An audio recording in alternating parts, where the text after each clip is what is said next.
तो सभी लोग जानते हैं पेड़ पौधे स्वपोषण की क्रिया करते हैं और स्वपोषण में भी प्रकाशीय माने प्रकाश की सहायता से, तो प्रकाश की सहायता से ऑफ कोर्स सभी लोग जानते होंगे पेड़ पौधा ही होगा। तो पेड़ पौधा एक हमारे पास पेड़ है, इसके लिए बाह्य कारक कौन कौन सा होगा? वायुमंडल से क्या बाह्य कारक का उपयोग करेगा? ये वायुमंडल से जो बाह्य कारक का उपयोग करेगा, तो वायुमंडल से बाह्य कारक का जो उपयोग करेगा उसका नाम होगा कार्बन डाइऑक्साइड। वायुमंडल से कौन से कारक का बाह्य कारक का उपयोग करेगा? Carbon dioxide. और जड़ से जल को जो ऊपर की तरफ लेके जाएगा, वाटर को, उस वाटर मॉलिक्यूल्स बना देते हैं वाटर, वाटर को लेके जाएगा H2O, क्या भी बाह्य कारक होगा। और कौन सा बाह्य कारक होगा? खनिज। तो इसी पानी में मट्टी के अंदर जो पानी रहता है उसमें खनिज भी रहता है, कुछ खनिज। और क्या बाह्य कारक रहेगा? अभी तो बताया सनलाइट, सूर्य के प्रकाश, सनलाइट, ये सारे बाह्य कारक का उपयोग करेगा कौन? प्रकाशीय स्वपोषण के लिए पेड़ पौधे सनलाइट का उपयोग किया। क्या करता है? तो सबसे पहले पेड़ पौधे क्या करते हैं? इस कार्बन डाइऑक्साइड और जल की सहायता से, कार्बन डाइऑक्साइड और जल की सहायता से दोनों को संयोग करके क्या बनाता है? कार्बन डाइऑक्साइड और जल की सहायता से संयोग करके बनाता है ग्लूकोज, C6H12O6। एक ग्लूकोज का निर्माण करते हैं। कौन ऐसा काम कर रहा है? पेड़ पौधे। और ग्लूकोज बना तो बताइए कैसा यौगिक है? क्या ये कार्बनिक यौगिक है? अभी तो बताया। और कार्बनिक यौगिक क्या हमें ऊर्जा देता है? तो हाँ, आपका जवाब है ना, हाँ कार्बनिक यौगिक ऊर्जा तो देता है। कार्बनिक यौगिक, एक कार्बनिक यौगिक बन गया, एक कार्बनिक यौगिक ऊर्जा देगा। किसको ऊर्जा देगा? पेड़ पौधा में बना है तो पेड़ पौधे को ऊर्जा देगा। अब एक कार्बनिक यौगिक फ्लोएम के द्वारा किस रूप में? तो याद रखिएगा एटीपी के रूप में, एडिनोसिन ट्राइफॉस्फेट के रूप में फ्लोएम के द्वारा पूरे शरीर के विभिन्न भागों तक, ये फ्लोएम के द्वारा क्या होता है? पूरे शरीर के विभिन्न भागों तक फ्लोएम के द्वारा एक ग्लूकोज जो है एटीपी के रूप में चला जाता है। ये होता है प्रकाशीय स्वपोषण। प्रकाशीय स्वपोषण क्या होता है? इसमें सौर ऊर्जा का किस ऊर्जा में रूपांतरण होता है? रासायनिक ऊर्जा में रूपांतरण होता है। किस क्रिया के द्वारा? प्रकाश संश्लेषण। यह क्रिया के लिए कितने कारक की आवश्यकता पड़ती है? दो। पहला बाह्य कारक, दूसरा आंतरिक कारक। बाह्य कारक में कौन कौन से आते हैं?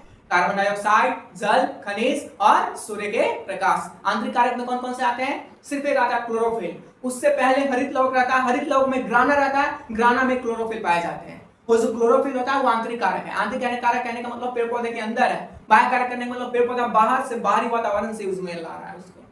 तो पेड़ पौधे क्या कौन कौन से बाह्य कारक का उपयोग करते हैं? बताया, वायुमंडल से कार्बन डाइऑक्साइड को ग्रहण करते हैं, जड़ से जल और साथ साथ किसको ग्रहण करते हैं? जड़ से जल और साथ साथ खनिज को ग्रहण करते हैं, और बाहरी वातावरण से सनलाइट को ग्रहण करते हैं। कार्बन डाइऑक्साइड और जल आपस में संयोग करके क्या बनाते हैं? ग्लूकोज। और ग्लूकोज जो है से एटीपी के रूप में फ्लोएम के द्वारा पूरे शरीर के पेड़ पौधे के विभिन्न भागों तक क्या होता है? पहुंच जाता है। एक ऐसे यौगिक थे अकार्बनिक, कैसा यौगिक बना? कार्बनिक। क्या ऊर्जा देगा? यही तो ऊर्जा देता है कार्बनिक यौगिक। ऊर्जा दिया किस रूप में? एटीपी के रूप में फ्लोएम के द्वारा पूरे पेड़ पौधे के विभिन्न भागों तक पहुंच गया, पेड़ पौधों को खाना मिल गया। इस प्रकार के पोषण को बोलते हैं प्रकाशीय स्वपोषण। किसी को दिक्कत नहीं होना चाहिए। यहाँ पास यहाँ से कुछ पॉइंट हम लिख देते हैं आप लोग को, जो कि एग्जाम के लिए भी यही होता है। सबसे पहले पेड़ पौधे में भोजन किस रूप में स्थानांतरित होते हैं? भोजन किस रूप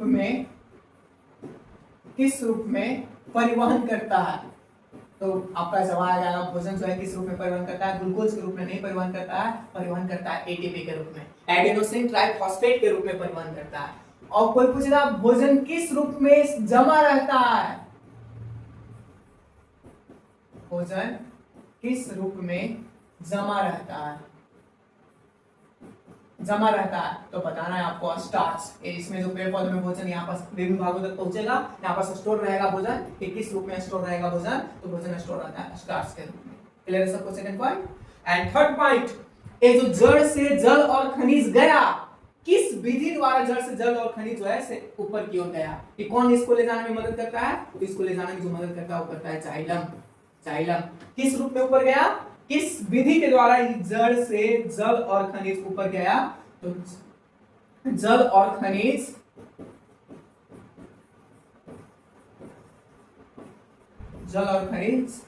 पारासरण विधि द्वारा ऊपर जाते हैं। पारासरण, इसको बोला जाता है ऑस्मोसिस। ऑस्मोसिस विधि द्वारा जल और खनिज का परिवहन होता है। सॉरी, जड़ और खनिज ऊपर जाते हैं। ऊपर जाते हैं, कहां से ऊपर जाएगा? तो जड़ से ऊपर की ओर जाएगा। किस विधि द्वारा जाएगा? तो पारासरण विधि द्वारा जाएगा। क्लियर है सबको? ये जो बना ग्लूकोज, ये जो ग्लूकोज बना है प्रकाश संश्लेषण में, जो ग्लूकोज बना प्रकाश संश्लेषण में, जो ग्लूकोज का निर्माण हुआ,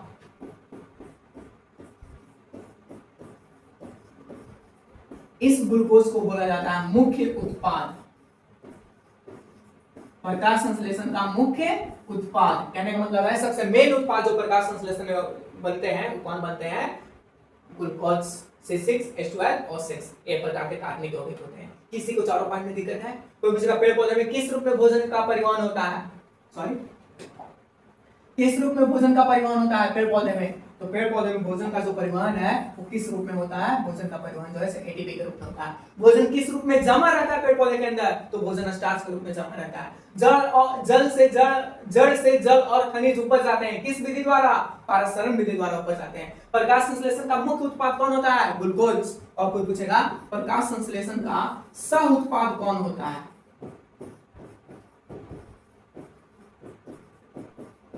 प्रकाश संश्लेषण का सह उत्पाद, प्रकाश संश्लेषण का जो सह उत्पाद होता है, प्रकाश संश्लेषण का सह उत्पाद ऑक्सीजन होता है। याद रखिए।